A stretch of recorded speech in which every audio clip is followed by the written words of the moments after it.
তো hi hello' নমস্কাৰ, মই বিজয়। যোৱাকালি গম পাইছিলে মই শিলচৰ আহি পাইছিলোঁ। এতিয়া গাড়ীখন খালী কৰি মই শিলচৰৰ পৰা ওলাই যাই অলপ আগত লগৰকেইটা ফোন কৰিছিলে আগতে যে মই আনাৰস লৈছোঁ, তুমি ৰখিবা আৰু খাই যাবা। সিহঁতে মই নাহা আগতে আনাৰস খাই একদম ফিনিছ কৰি ৰাখিছে। এতিয়া মোক দিলে, মই খাই লৈ এতিয়া সেই ডাইৰেক্ট পালোহি চৰাইবাৰী অসম গেটত এতিয়া চেকিং হ'ব। ইয়াতে যি পায় তাকে মাল আপুনি পাৰ কৰিব নোৱাৰে। ইয়াতে বহুত কাফলি চেকিং হয়। একদম ভালে কুশলে মালবোৰ চাই আহিব লাগে আপোনালোকে। এতিয়া এণ্ট্ৰি কৰিব লাগিব, চেকিং হৈ গ'ল। ইয়াতে অসম গেটত এণ্ট্ৰি কৰি ডাইৰেক্ট আহি পালোহি চৰাইবাৰী ত্ৰিপুৰা গেট। এই ত্ৰিপুৰা গেটত এই গেটখনত এতিয়া এণ্ট্ৰি কৰিব লাগিব। তাৰপিছত আহি পালোহি কাটা।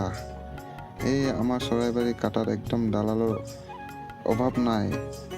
যেতিয়া পায় তাকে দালাল পাবই ইয়াতে, একদম এভেইলেবল দালাল।